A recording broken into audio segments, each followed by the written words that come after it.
You can find movies on over-the-air channel 13.3.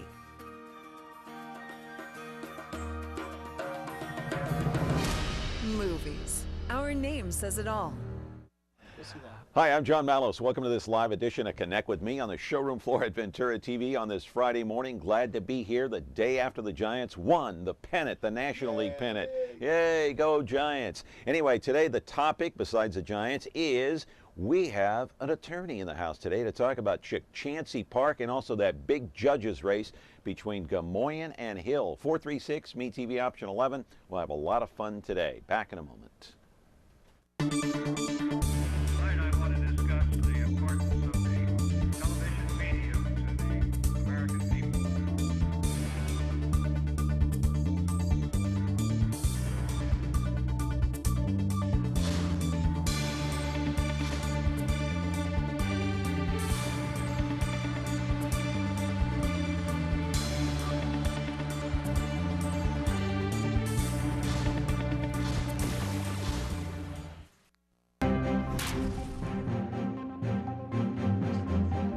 We're back here on the program Connect with Me, live on the showroom floor at Ventura TV on this Friday morning, and glad to be here with you. Comcast Channel 187, we're live, and in 43.6 and 13.1, and you can watch the replay, of course, on YouTube and Biz TV tonight, so you can watch us all over the place, all over the map today.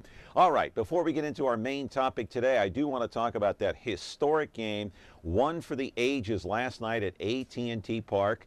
I was blessed enough to be there last night with my son sitting down the left field line right near the foul pole. Michael Morse hit that home run about 20 feet away from us. Joe Panik had a home run, but the game winner, as I said, one for the ages. Travis Ishikawa put his name in the record books forever, right next to Bobby Thompson, who hit the shot heard round the world in 1951 to win the pennant. Ishikawa won the pennant at AT&T for the Giants with a 3-run blast. Here's your friend and mine, Joe Buck, with the call. Travis Ishikawa hits one into right. The Giants win the pennant.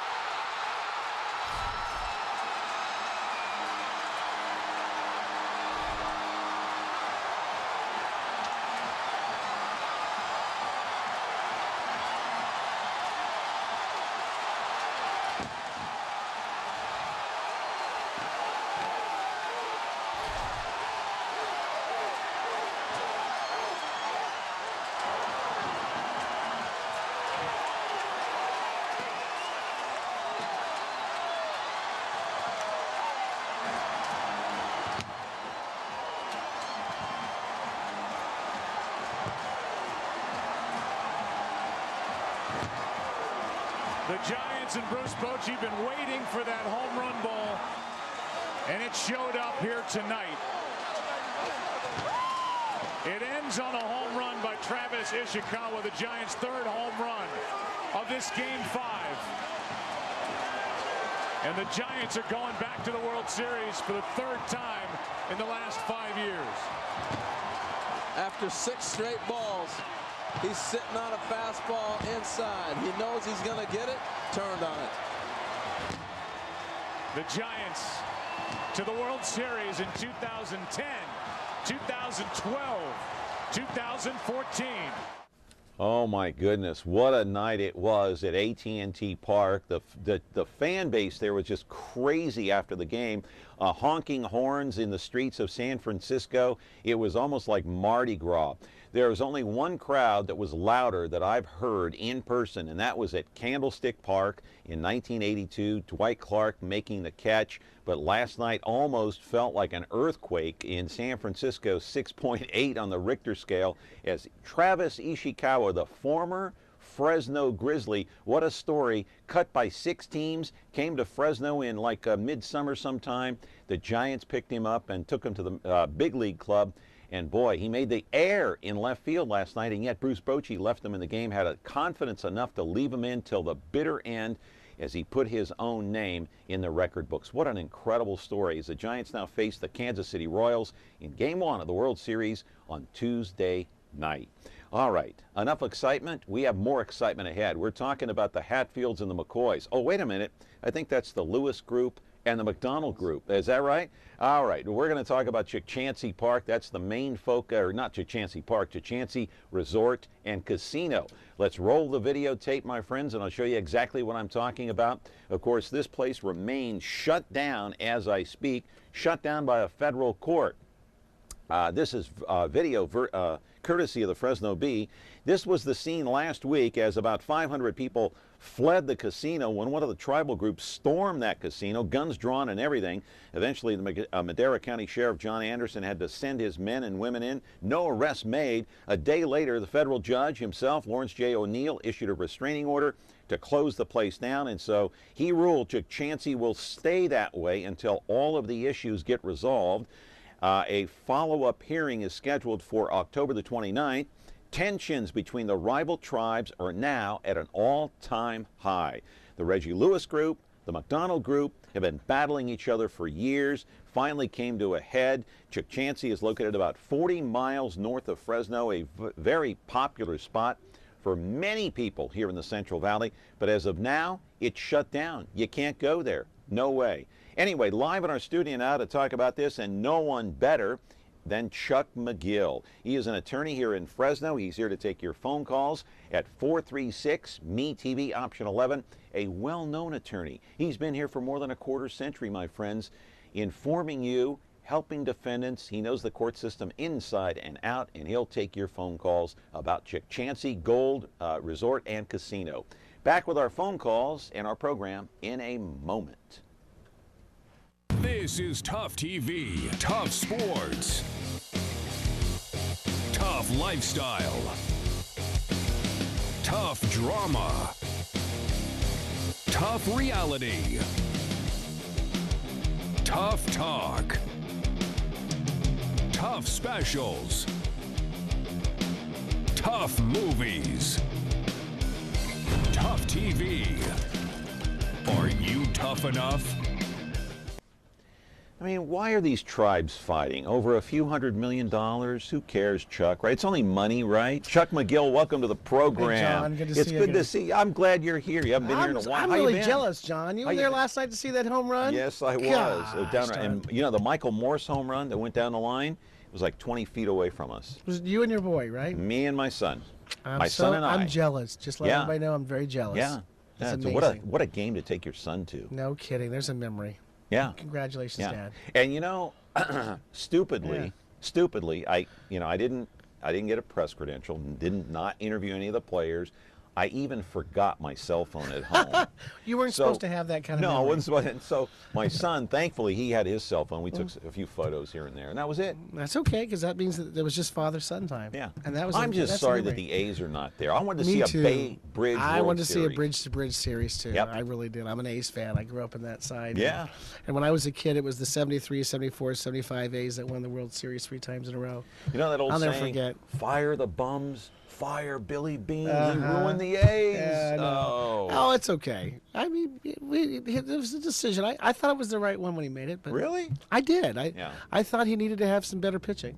Yeah. But I didn't know that their hitting was going to collapse like it did without having Cespedes. And it did collapse, too. Oh, well. Anyway. Oh, well. Ay, Let's ay, talk ay. about those crazy Chuck Chanceys. What is going on, Chuck? I mean, You know- why are they? I mean, this is something new. They're fighting over money. Oh, That's shucks. a joke, by the way. Yeah, I know. You know, it's, What's really going on here? Besides, I mean, it's follow the money trail. I think it is, John. I think the sad reality is there's just so much money at stake, and they've spent so much time winnowing out the people that are going to collect from the money they make from the casino, that they've just gotten greedy, and to the point to where they're willing to spite each other and lose the opportunity to make any money for the next few weeks. You know, that's a tragedy. I'm just a little. I mean, I don't know this issue inside out, probably like you do or other people do. But I mean, because I don't follow it that closely. But from what I've read in the Fresno Bee, here's the thing that I don't understand: why do two tribal groups, rival groups, own and control this place? I mean, who really is in control? I don't know. Is it Lewis? Is it McDonald? But why doesn't one group own it, run it, oversee it? Why does it have to be two?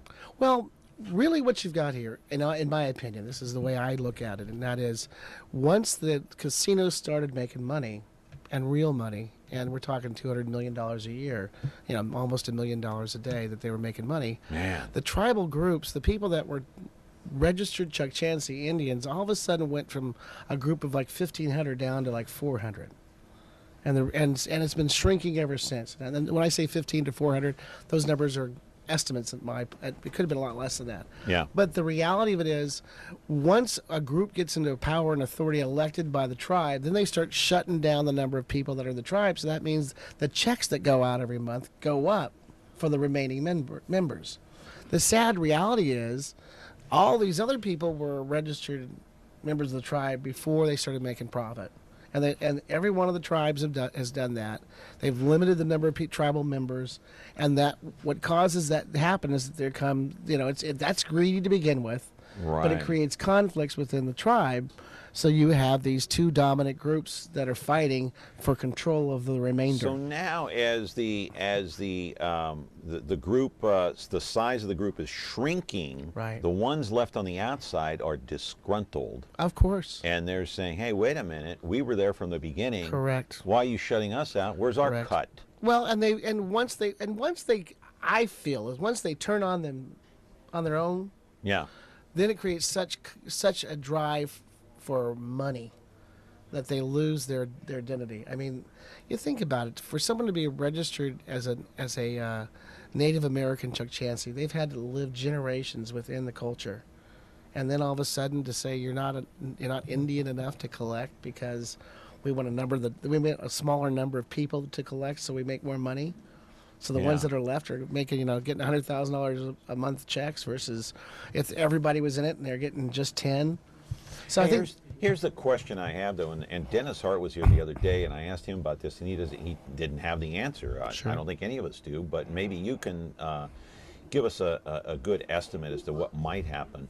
Okay, let's say the judge shuts this place down, which he did, for, let's say, a month and a half, 2 months, and then he reopens the place. Mm-hmm. How are you going to ensure security for the patrons who go in there? Well, the first thing is, where's the judge's authority? And that's the thing that they were arguing over at the temporary restraining order. The worst thing that this has done for all the Native American tribes is there's very little tribal law dealing with the running of casinos, and it gives them their autonomy as a nation. Each Native American group is considered a independent sovereign, domestic dependent sovereign nation. Under the each group of Native American Indians that's recognized by the Bureau of Indian Affairs has their autonomy as a sovereign nation, but they're considered a dependent sovereign nation.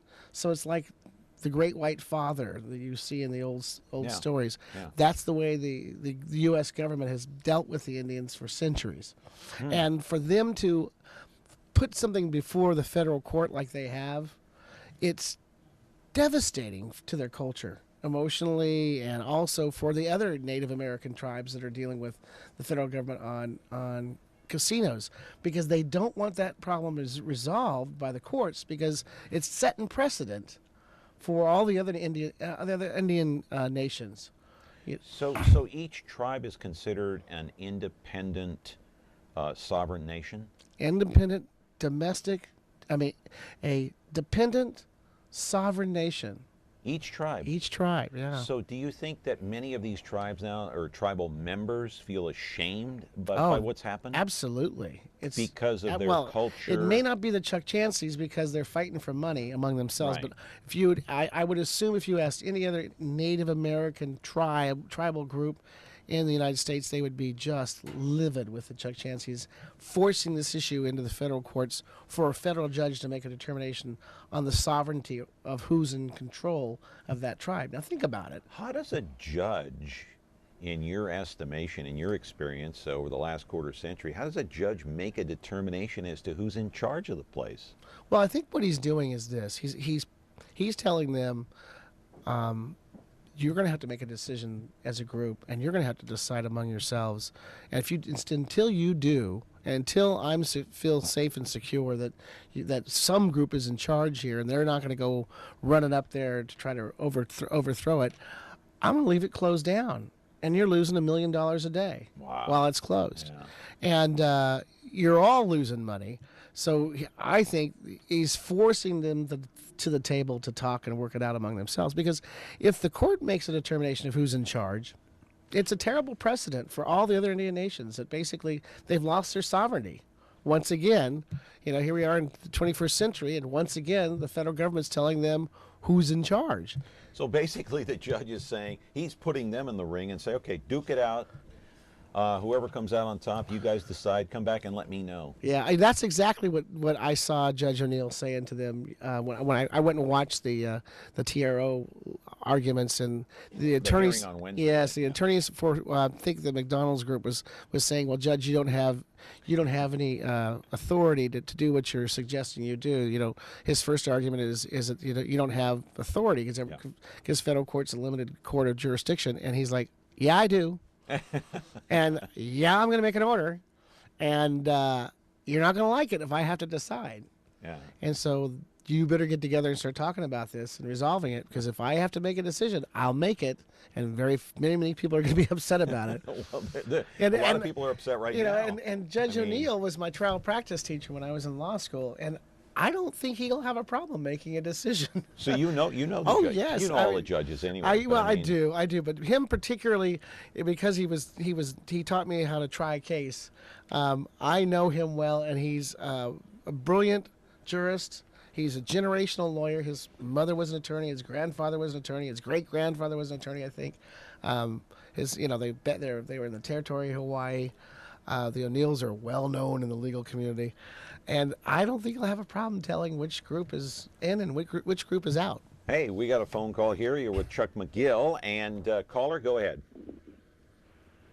Caller, are you there? Yes. Go ahead. I had a quick question. It may not be regarding specifically to this, but in the future, do you think Indian people and reservations and all that, will they eventually come to an end, and these people just brought into the mix of mainstream society? I kind of look at them like they seem like they're out there in reservations, and they're just not part of the American melting pot, so to speak. That's my question. All right. Well, they've been able to maintain their culture, even though, we don't call it genocide, but if you look at the number of Native Americans that lived in this country before the Pilgrims, and the number of Native Americans that exist now, I think everybody else would call it genocide because of how extreme the numbers are of what's left and the remaining. I think the Native American people are very focused on maintaining their identity, and the only way they can do that is to marry within themselves, and I think they do that pretty well. So I don't see them disappearing. And they could shrink even more. But I think we're always going to have a Native American presence in this country. I sure hope so. Yeah. All right. We're talking with attorney Chuck Magill. He's been a longtime Fresno resident and attorney, and you are welcome to call in and ask him a question about Chukchansi Gold Resort and Casino. The shutdown continues, my friend, north of Fresno. 436-MeTV, option 11. Back in a moment. Retro TV, your home for classic television. The greatest shows in history are here for you to enjoy. Join Cosby and Culp as secret agent men in I Spy. Ride along the Ponderosa with the Cartwrights in Bonanza. Hit the beat with Joe Friday in Dragnet. And that's not all. Retro TV offers endless fun and excitement for the whole family to enjoy. Retro TV, the best in classic television. You can find Retro TV on over-the-air channel 13.4. Back here on the show, talking about Chukchansi Golden Resort and Casino, and it remains shut down, as you well know. Let me ask you about the judge in this case. You touched on him briefly, federal judge Lawrence J. O'Neill. Is he the kind of guy that's just a straight shooter? He's going to tell it like it is. He's not going to take, there is no wiggle room with him, right? Oh no, he does not. He doesn't suffer fools lightly. I'll Yeah. tell you that much. And he's He says what he means. He says what he means, and he means what he says. Yes. He's not easily distracted by frivolous argument. And Does he pay attention to the media or no? I don't think he's. He's a unique jurist in that he would make a decision whether he thought it would be publicly accepted or not if he thought that's what the law said. Yeah. And I think he's a dangerous person for those tribes because he's going to set tribal precedent that there's not many cases dealing with Native American conflicts. There's a few cases on the book on Indian affairs where the Supreme Court's addressed. And so whatever he does here is going to make precedent for the next 20 years. Yeah. Now, how long, in your estimation, because you know the judge, how long do you think he's going to give the two tribes? Well, I know what he said, publicly, I guess, but will it go beyond the? I'm sure he meant exactly what he said. You've got a few weeks to decide and work this out. The 29th of this month. If you haven't figured it out by Halloween, I'm going to be the one that makes the decision. You think that's the way it's going down? I believe he is not going to let this rest for a long period of time, and those two groups would be foolish not to resolve their problems among themselves. Well, what if they come back to the judge on the 29th and say, look, Your Honor, we need more time? What's his response going to be? Well, he might give them more time because it's costing them money. Yeah. I mean, every day it's closed is, $1 million loss at least. And the sad reality is all those employees up there that, I can't imagine what kind of impact that's going to have on the mountain communities because it's such a big employer and there's no other place to go. Well, what kind of an impact does it have on the economy as a whole? We know that a lot of people go up there, they enjoy themselves, but as far as the economy is concerned, does it impact the Central Valley at all? Well, think about it. If they're generating $200 million a year of people that are going up there gaming, okay, that is going to have an impact on the gas stations of people going up there, on the different groups and restaurants that are surrounding there. People are, they land there, they gamble, and they go around that area for different entertainment options. It's going to have an impact on that community, a devastating impact. Yeah. I think of it. I think of one lady that I was talking to whose daughter was a cocktail waitress up there, and she made $100 a night in tips. She's not going to be able to replace that money. $100 a night, just in tips. Which is not unusual for somebody who's a hustler. But what's she going to do if for the next 2 weeks? That's $1,400 that she's not going to have to pay her bills this next month. That's a lot of money. Here's the message the judge, in my opinion, is sending to these two tribes. Put the big hurt on these guys by cutting the money off. Yep. Make them think. Yep. And then come back to the table. In your estimation, how's this thing going to end up? You think Judge O'Neill will end up making a call? I hope not. I hope not. Not for the. There are going to be a lot of upset people around. For the benefit of the Chuck Chansey members, they would be foolish not to resolve this among themselves. Figure out who's in charge and go with that group. But there are some who feel that maybe they've been foolish up to this point. Well, then perhaps they'll stay foolish, and it'll have to be a decision made by the court. And if the court makes the decision, it's going to be a terrible precedent. The reality that I see is, in my opinion, you're going to see a lot of other sovereign Native American nations putting pressure on the Chuck Chanseys to say, to get it done. We don't want you to do this because this is a bad precedent for us. We'd like to have autonomy. We'd like to elect our own officials, not have the federal government decide. Yeah, that's the last thing they want. Absolutely. Okay, caller, you're on the air. Go ahead. Caller, you there? Caller? Hey, caller, are you there? No? Yeah. Yes? Oh, okay, you're there. Okay, go ahead. Yes. Houston used to be the play in Enron Field. They used to play in Enron Field. When Enron went busted, they renamed it from that. What will be the affiliation now, where Houston is the parent club of the Fresno team? What will they do about the naming? Will they be involved in this?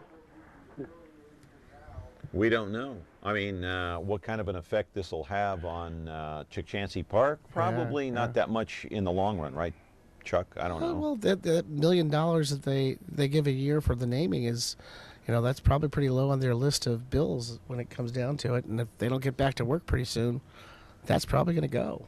Yeah. Yeah.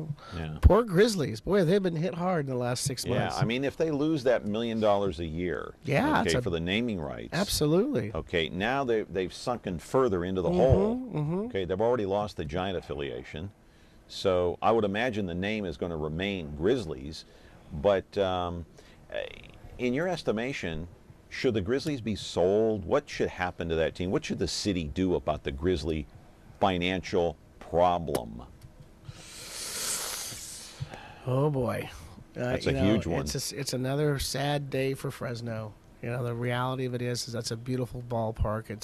It's a gem for downtown Fresno, and it really could be a way to revitalize the mall by surrounding it by other businesses, but it just doesn't look good. It looks bad. I mean. A lot of us went to the Grizzlies because they were Giants fans. They wanted to go see the Giants players that were coming down, and Houston's just too far away for us. I don't see anybody becoming Houston fans. They're the worst team, one of the worst teams in baseball. Yeah, but they've got Texas. I know, but Houston's got a lot of stuff coming up, so they could be a young and upcomer. So it may be fun to see all the new picks for the Houston, but. Hey, there's our beautiful shot there from the air from Skywatch, actually, from our guy Marcus Borelli, who shot this video. Beautiful shot of Chick-Chancey Park. You're right, it's a beautiful ballpark. A lot of people, in fact, just about everybody who's come on this show has said, hey, beautiful ballpark, but too big and too costly, $50 million. How are we going to keep this thing going? I don't know. What do you think, Chuck?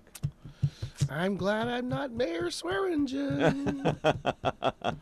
That's all I can say. Yeah, it's not going to be easy to fix this one. Anyway, we got to go to break. We're talking with the one and only Chuck Magill, and I'm glad that he's back here on the program because I miss him when he's not here, and love his insight. And 436 Me TV option 11. A lot more to talk about besides the Chick-Chancey problem.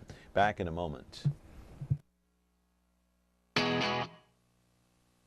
It's Sully and Russ on the Big Biz Show. It's your biz. And maybe they'll start listening to Baldwin McCullough. Now, before you make any money moves, check in with the Brain Trust. And you are starting your week off right.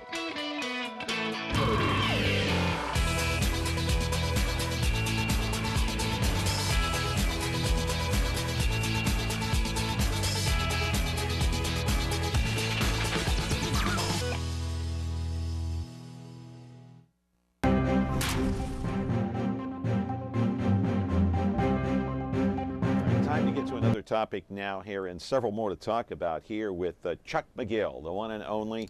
436 Me TV option 11 is our number if you want to call in. And okay, let's talk about another judge. His name is Superior Court Judge James M. Petruccelli, 64 years old.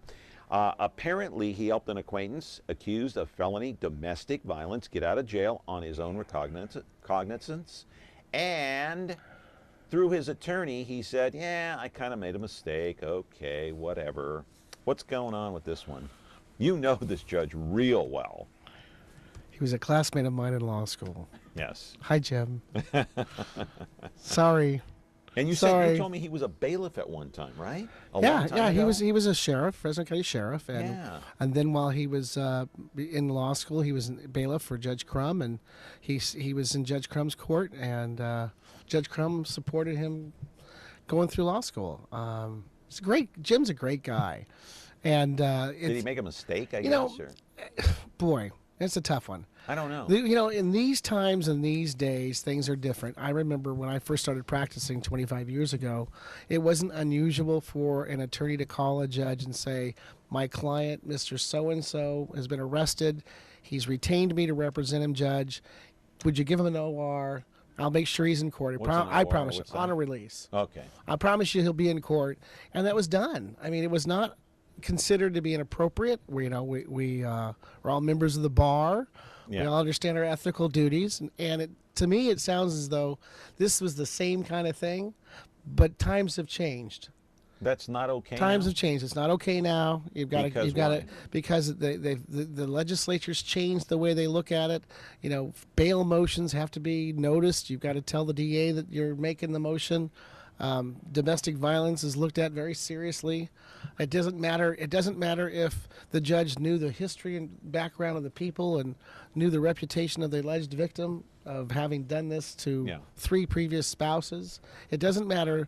That kind of information doesn't play. And he's in trouble. And in these times, it was the wrong thing to do. Absolutely. What could happen to him? He could be taken from the bench.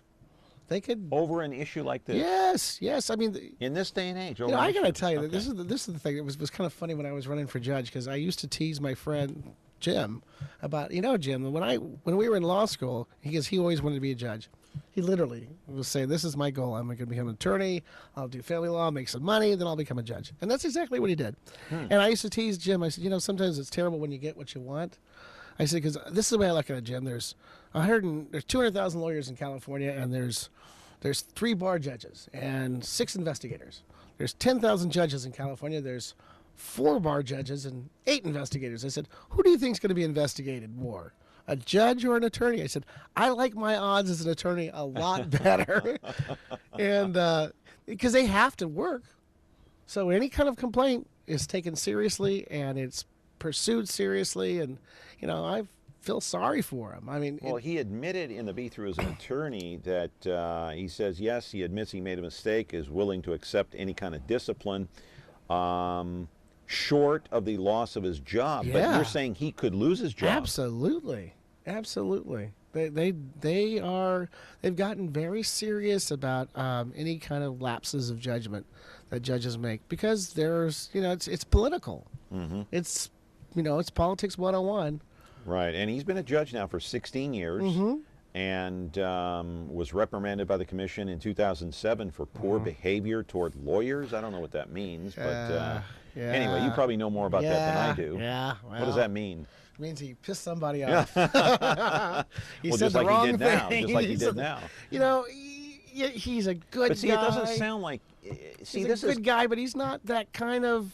He's not that kind of straight down the line arrow that you see. Like, he's not a Larry O'Neill, the federal judge who follows the book by the letter and doesn't make any kind of errors because he has read and memorized the book. So Petrocelli is a little more lenient. He's just different. And he brings more of his experience in, and he's just hasn't figured out how to follow the rules the same way. I see. Because John, you know me, and if I was a judge, I'd probably get in all kinds of trouble because I'd probably do what I thought was the right thing, and I may not have got there the right way. You wouldn't have been the type of judge to follow it to a T. I would have been looking at the result more than I would have looking at the rule, and more common sense as opposed to. I would have been exercising my common sense and trying to do what I thought was right. And okay, caller, hey, you there? Yeah. How you doing today? Pretty good. You? Oh, I'm doing great. What's your question? I want to ask them how come the judge can't lose his job when the baseball players lost their job, the football players. Oh. He's talking about domestic violence. Well, he didn't do the domestic violence. There's no video of him in the elevator smacking his wife. Yeah. What he's accused of is... Well, they arrested the judge for the same thing, didn't they, for domestic violence? No. That's not the issue. That he's in trouble because a friend of his called and asked him to release someone who was accused of domestic violence. And he not did. him. And he did. So the judge did. The judge is not accused. He's not accused of domestic violence. He's accused of assisting someone to get out of custody, and using his position to do that. Okay. That's okay. all right. Thank you. Yeah, no problem. Yeah, I probably didn't explain that correctly in the beginning, but that's all right. Yeah, No. he's not accused of No, domestic absolutely violence. not. He's not. Let's not tar and feather him. on that issue. No. So anyway, we're going to talk more with Chuck Magill here. We got about 10 minutes left with him, and then we'll have another guest here on the program. 436-MeTV option 11. Back in a moment. All right. Tough TV is the first digital broadcast network to offer first-run original programming targeted at men. Tough TV features content that men are passionate about. Sports, No matter what happens in the fight. Oh, good right, left. Coming on strong. Lifestyle. What we've done is we've created a technology that allows us to run video games in extremely powerful servers in server centers. Drama. Did you cause this? Reality. Welcome to this edition of Eye for an Eye. Now, today in court, we have the case of the reckless brother who tried to unravel his own family ties. Talk. Bam, we have a winner. Specials. I'm Dick Butkus. Welcome to the Butkus Awards TV special. And movies. Everybody on your knees, put your hands on the table. Sports, lifestyle, drama, reality, talk, specials, and movies. Are you tough enough? We're back here on the program having some fun today. Hey, just talking, casually with Chuck Magill, the attorney here, longtime attorney in Fresno, and we're talking about Chuck Chansey, talking about Judge Petrocelli. Let's talk about the judges' race, because you were in the thick of it here not too long ago, my friend. Okay, so we got Gamoyan, we've got Hill, we've got both their pictures. Just put them up whenever you want. There is Lisa Gamoyan. She wants that judge. She says in her ads, and I see the billboards, she's Fresno's toughest homicide prosecutor. Okay, what do you make of this race so far? That was a true statement. It was? She's not lying. She's not lying. She's telling the truth. She was Fresno's toughest prosecutor. Well, you go back Marcus Wesson. That was shooting fish in a barrel. That's not fair to call. They could pull up Marcus Wesson because any prosecutor could have won that case. Even me? You could have been a new law student who could have won that case. One look at Marcus, you're going, oh yeah, he's guilty. No doubt about that one. So what do you make of this race here? It's a nasty campaign. It's gotten nasty. I'm so glad that I'm not putting up signs and going door to door. I'm so happy. Thank you, everybody that supported me, by the way. I really appreciated all your support. It really was charming to have that happen. But I'm so glad that I'm not campaigning in this out of it. Yep. Good morning, caller. You're on the air. Go ahead. Yes, great guest. Quick question, sort of change the subject. Proposition 47, the criminal sentencing. Could you explain a little bit how the attorneys are looking at that? Thank you. Proposition 47. I haven't read up too much about Proposition 47. I don't know if you have. So if you haven't, I've read a little bit about it, but I think that's the resentencing law. It is. Yeah. And they're already doing things under resentencing. The reality of it is, we've come to a conclusion now in California that we can't afford prisons. They're too damn expensive, and we've got to do something else. But why do they want to change it? Why is that proposition on the ballot? Like I said, I've read just briefings on it, but I haven't gone in depth to read in depth on any of the propositions. Not even the water bill yet, but. Why is that on the ballot? I know it got the signature. I think it's another money saver. I really do. I think the reality of it is that we've for a long time we've been incarcerating everybody for everything, anything and everything, and I think that we're realizing that we just can't afford to put people in prison forever. It's too expensive. What do you do with them? How do you rehabilitate them? There are some that say. There are those that are just you're not able to rehabilitate them. Well, that's a safe and easy thing to say. I mean, but is that true with some? I'm sure some people are incapable of being rehabilitated, but if you could rehabilitate some of them, just think of the savings. I mean, the reality of it is, the cost of incarceration, what is it, $30,000 or $40,000 a year to incarcerate people? We've got to come up with a way to.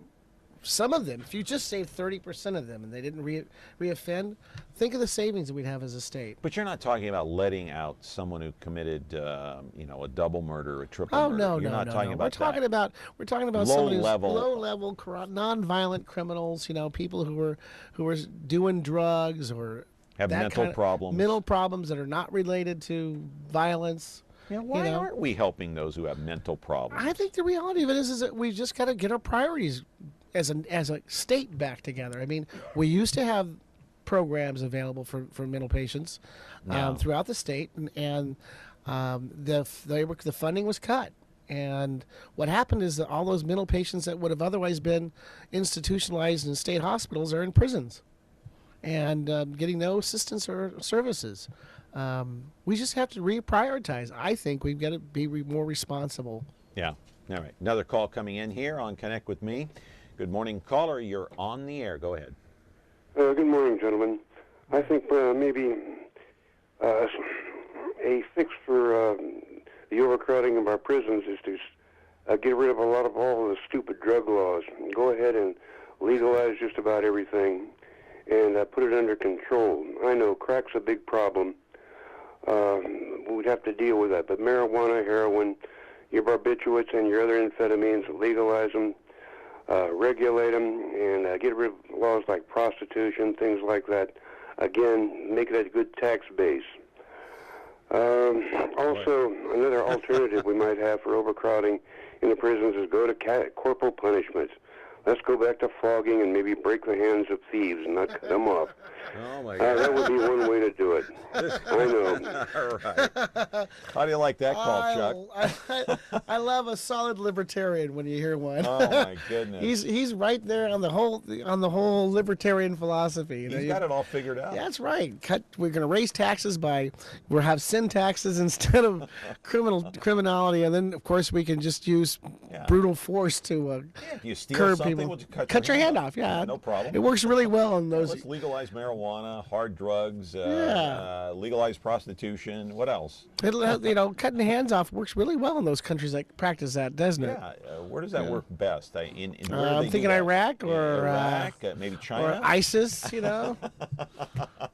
Someplace under Sharia law. This judge's race before you go, because the accusation is, and Lisa Gamoyan has admitted she hasn't voted since 2004. But on the other side, Hill hasn't voted either. I can't believe that. I'm sorry. I was really offended when that came out because why? Particularly, I was really offended, particularly with Rachel, because I was running as a Democrat and she was running as a Democrat, and she was seeking the Democratic Party's a nomination. She got it over me, and I vote in every damn election because I'm a concerned citizen, and I think everybody should be. If you're going to go into politics, by God, you better just not pick up the banner at the last minute and say, "Okay, I'm going to go into politics." Well, there have been a couple of times when I've been disgruntled and I boycotted. I didn't want to. I understand, but you probably I didn't want to. You did not vote at all. I didn't. It was a protest of mine because I was fed up with what was protest by going not on. voting or checking none of the above. But how about if I vote and just write myself in? I think that's fair. It's a protest, but the reality is, I think that the right to vote is such a crucial right in this country. To have two candidates running for judgeship, which is an office that has huge political ramifications for the people that come before them. For them not to be participating, both of them, shame on them. Shame on both of them. Yeah. But at least the difference between the two that I see is that at least Gamoyan wasn't exercising her political prowess to become a party affiliate. And if you're going to do that, and Rachel did, okay. And if you're going to do that, then you at least should be participating in all the elections that you're that have come before you. And I didn't know that when I was running against her, but I sure would have liked to be able to say, "Hey, wait a minute, I voted every time." Does it seem to you, as it does to me, that Gamoyan is more on the defensive than Hill is? It seems like Hill is out on the offense and pummeling a little bit, when she's guilty of the same act. Yeah, well, I think... Hey, you haven't voted since 2004. And by the way, I haven't voted either. I know. Well, you know what? There's been a lot of that, I think, in this campaign. And it seems like Gamoyan's, she's backpedaling almost. I think that Gamoyan is not as political of an animal as Rachel is. And I'm sorry to see that, because I think that there's a lot of attacks that Gamoyan could take that would be effective against Rachel. So I think that she's missed a lot of opportunities that way. Yeah. And I agree with you. I think that I don't think she should be on the defensive. I think she should be on the offensive. But it appears as though she has been on the defensive. I mean, I don't know if that's true. I'm just public perception on my part. Oh, I agree. I think you're absolutely right. And they're both qualified and talented attorneys. Yes. The gist of the difference that I see is perception and how they work on it. All right, now this is a figure of speech. Who you throwing your money at? Gamoyen or Hill? I It's a have figure of speech, by the way. maintained my objectivity in this campaign and have endorsed neither candidate. And I've thought about that too. Would it be really good for me to endorse a candidate being a defense attorney? Nah, maybe my endorsement might not be so good. So with that, I will endorse no. Chuck, yeah, I know you got to go. And I appreciate your time, and I want you back here more often if you can. I know you've been busy with trials and out of town, and everything everything I've got so far has been out of town. It's just the craziest thing. But family doing okay? Kids are doing great. My son's tonight, Samuel K. Memorial, Out of the Frying Pan, a new drama by Samuel K. Memorial students.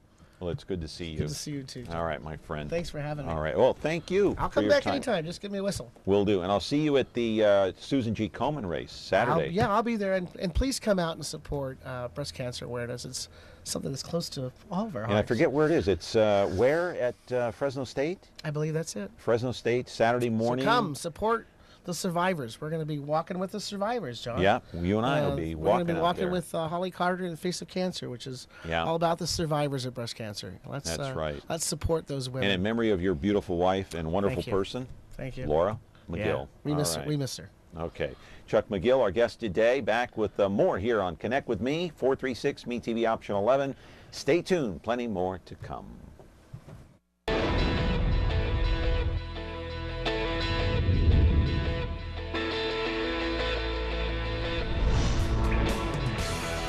Welcome to a new beginning.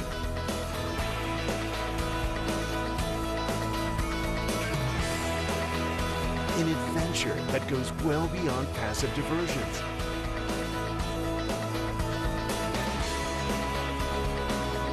Empowering through exploration.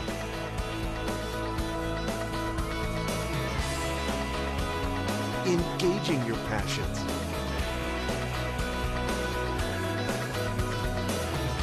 Inspiring with lives lived outdoors.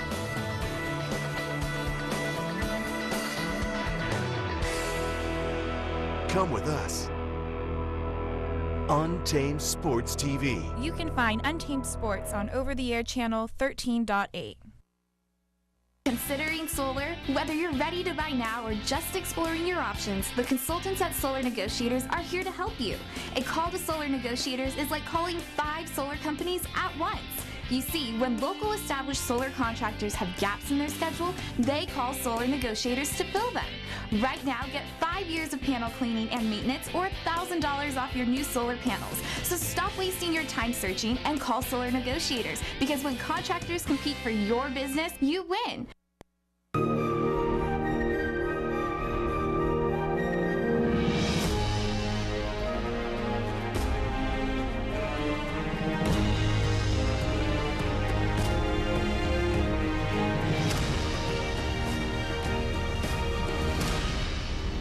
You can find movies on over-the-air channel 13.3.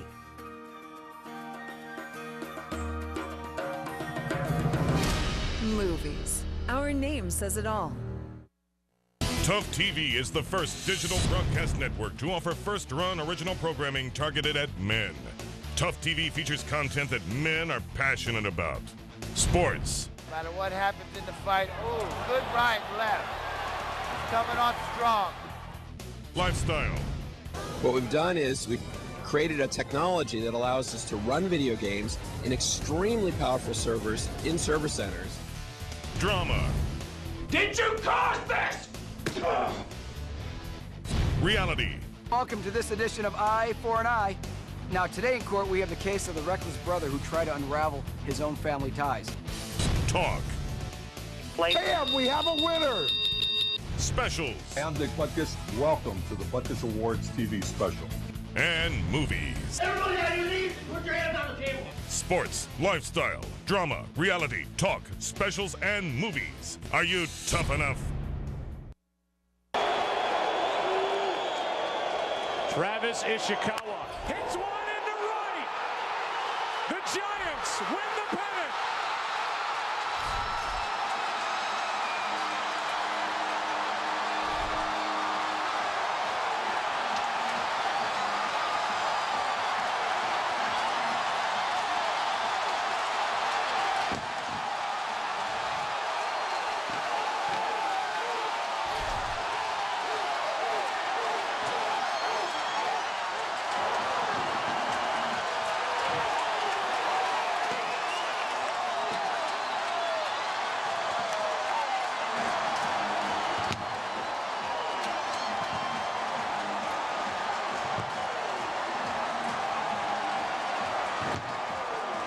The Giants and Bruce Bochy been waiting for that home run ball, and it showed up here tonight. It ends on a home run by Travis Ishikawa, the Giants' third home run of this Game 5. And the Giants are going back to the World Series for the third time in the last 5 years. After 6 straight balls, he's sitting on a fastball inside. He knows he's going to get it, turned on it. The Giants to the World Series in 2010, 2012, 2014. Oh, my goodness gracious sakes alive. Yep, Travis Ishikawa putting his name in the record books for all time, my friends, right next to the name of Bobby Thompson, who hit the shot heard around the world back in 1951. And yes, that was way before I was born. Okay, to beat the Dodgers, to win the pennant. We all heard that great Russ Hodges call, the Giants win the pennant, the Giants win the pennant. Well, last night they did the same thing with, well, Joe Buck was calling it on Fox and John Miller on KNBR. And the Giants won the pennant on the bat of Travis Ishikawa. It's only happened 2 times, twice in Giants history. The first time was in New York, the second time last night at AT&T Park, and so the Giants will go on to face the Kansas City Royals in the first game of the World Series Tuesday night in Kansas City. We'll see how they do. Hey, our next guest now here on Connect with Me is a person who is promoting an event that takes place tonight at Gibson Elementary School. And I have to preface this by saying she is a St. Louis Cardinals fan. So she's a little teary-eyed and red-eyed today, but we're going to forgive her for that. But now that the Giants are in, she's a Giants fan, right? No, pretty sure we'd be rooting for the Royals. How dare you? I can't help it. I just can't. Why are you a Cardinals fan? I married into it. You married into the Cardinals? My husband was genetically a Cardinals fan from his dad, and I just married right into it, and now I have a lot of red shirts. By the way, I should say your name. Katie Blunt is here, and hello. How are you? I'm well. So you guys must have you guys had a very somber household last night, huh? It was tense. There was frowning. Yeah. That's amazing. Just amazing to have been there. I mean, it's only the second time it's ever happened in history. I'm glad for the you Giants. had fun. For the Giants. I am happy for you, I have to say. Yeah. Thank you. Anyway, Katie, why are you here? I am here because our lovely little school is having a carnival tonight. And that would be Gibson Elementary School? Gibson Elementary School. It's on Barstow between Palm and Fruit, just behind Bullard High School. And it's just a Why is this a good event? It is so fun and old-fashioned family-ish. We have a cakewalk, we have a silent auction, we have hot dogs and tri-tip and popcorn and cotton candy, we have inflatables for the kids, there's face painting and all of the carnival games that you could think of, and it's just a really nice time. Well, there's also what you're going to have here is a car show. And I guess the theme is going to be the 50s, right? Yeah, on the sock car hop. show. Mm-hmm. Yeah. So talk about that a little bit. And what do people, if you have a car from like 1958, you're gonna, or a 56 Chevy, you bring it to the carnival? Yeah, one of the teachers at our school, her dad is a classic car aficionado, and so he and all his buddies are going to come park their car in the parking lot. And really? I imagine it's going to be very shiny and lots of shiny cars to look at. And I'm not sure. I guess if you had a shiny car, you could call the school and bring your car. Yeah. I suppose. Yeah, if you want, right? If you wanted to park your shiny car there, yeah. Yeah. Now, do you guys have a 50s car or no? No. You don't? No, you no don't. 50s car. So is this a yearly event and you have kids that go there? Yeah. At Gibson? I have 3 little boys, and so I've been going for a while, and yeah, it happens every single year. It's a very great family neighborhood kind of thing to do. Right. And so it's a yearly event. Mm-hmm. Every fall. It's our big fundraiser, so it's the main way that we earn money for the school. And what does the school do with that money? It gets allocated to the classrooms in different ways. We have smart boards in the classroom. They're these not whiteboards anymore, very fancy modern things. I'm pretty sure that was all paid for by carnival money. So every year. Smart boards were? Really? Mm-hmm. Yeah, we hustle. We try to do what we can for the teachers to make their jobs easier. I mean, we're not going to get political here because it's not a political time right now, the last part of the show. but you know, I do want to say that where in the heck is that lottery money? I thought that was supposed to be going for the schools. You that know, lottery money should be paying for those smart boards. Well, I don't know. You know what I mean? Of course, I'm not asking you. I'm not asking you where that money is because I know you don't know. I don't know. Idea. We all don't know. We're very confused about that. I know. It would be nice if there was more money for the schools, but the fact is that there's not. Isn't that and crazy? So, yeah. I suppose it is. But it's just what we do. Like, I have found that the more involved we are in our kids' school, the better it is. Like, we have to be in there. The parents have to be in there. The community does, and so that's what we do. Because I have a daughter that still goes to elementary school, and you know, you come in and the teacher says, "Oh, by the way, if we need supplies, we need pencils, we need paper, we need this, we need that," and they got the smart. But see, over there at where my daughter goes to school, they got the new laptops. Yes. So they're into that, and so we didn't have to bring as many supplies as in previous years, but I often thought when she was saying bring paper, the school district can't afford paper. Yeah, and literally, Like if the parents aren't bringing it in, it's coming. I was a teacher before. It's coming out of your straight pocket. out of the teacher's pocket. Now, see, and that's I would to me. like to very much avoid that for our teachers. So that's where so how much money are you going to raise? I actually don't know because I'm not. They don't let me be in charge of the money. No, but I thought you might have an inkling. Thousands of dollars. Thousands we of raise dollars. thousands of dollars every Thousands. year. Say 10 grand, maybe. Perhaps, yeah. That sounds 10 about grand. right. Yeah, and somebody keeps track of that, and so they. Oh yeah, it's all very carefully watched over by the PTA. Right, it's monitored. Okay, we got a couple of minutes left, and so in the past, so at Gibson, does every school have every classroom have a smart board? Yeah, we have smart boards. We got tablets this year, so Great. There are I think probably 4 or 5 per classroom, and they do testing and reading practice and stuff like that on them. Yeah. I think that's what my daughter. I think they have tablets, not laptops, but actually it's a tablet. Yeah, the tablets are good. They're just easy to move around. But they're having problems with them. She can't bring it home. Security issue. It's a security issue. I wouldn't want to put a tablet in the backpack of an elementary school student. With all kinds of personal information. Yeah, no Who thanks. knows? Who knows? So anybody can come. Okay, what's the price? The wristbands are $20, and so you get a little wristband, and that allows your kid to run around and go on all the inflatables, play all of the games, with the exception of the cakewalk. They have rides? And face painting. We do not have rides, but we have a lot of bounce house things. Yeah. So when I say inflatables, there's the big slide thing that they climb up and they go flying down, and then there's like an obstacle course.